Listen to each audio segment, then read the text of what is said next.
And on the very day the legislature resumes, the Ford government is trying to control the message. It doesn't want the focus to be on unhappy parents of children with autism or leaked health documents. So today, it's absolutely no coincidence. It chose this day to make an announcement about major changes to police oversight in this province. How you complain about police behavior and how it is investigated will be dramatically different. Just listen to the language in this announcement. It's very police friendly. The Liberals' Bill 175 was, quite frankly, the most anti-police legislation in Canadian history. It was a disaster. So the Ford government is making changes. Under the new legislation, it is setting a 120-day limit to investigations by the SIU, the province's watchdog. Otherwise, a written explanation will have to be made. The government is citing the Danforth shooting, noting despite the fact the shooter ended his own life, it took the SIU 6 months to clear the officers who responded. These officers aren't suspects. They're heroes. Expectations for when the SIU will be called in have been lowered. It will now only investigate when an officer is involved in a serious injury, death, sexual assault, if they fire their weapon or are involved in a police chase. It will be up to the discretion of police chiefs to notify the SIU for anything else. For example, if someone commits suicide in the presence of an officer.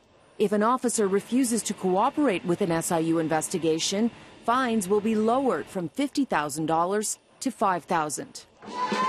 After numerous protests and increasing calls for greater transparency in the wake of the fatal police shootings of Sami Yatim and Andrew Loku, this was a pivotal moment. Former Premier Kathleen Wynne decided to increase oversight agencies. The Ford government appears to be decreasing them. It is scrapping the Ontario Civilian Police Commission and turning the Office of the Independent Police Review Director into the Law Enforcement Complaints Agency, which will determine if a civilian's complaint should be investigated and by whom, potentially sending the complaint back to the force the officer works for. Under the Liberal bill, the police complaints watchdog was supposed to become fully independent. It's a good day for the police unions. It's a bad day for police oversight. The government has gutted police oversight, scrapped the police complaint system, and otherwise given everything to the union that they asked for.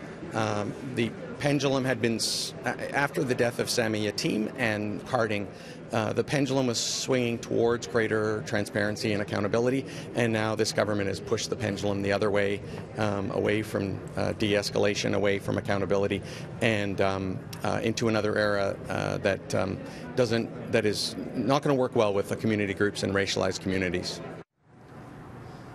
Now, under this new legislation, the Ford government is not giving police chiefs any greater power to suspend an officer without pay. The chiefs have been asking for it. The unions have been against it.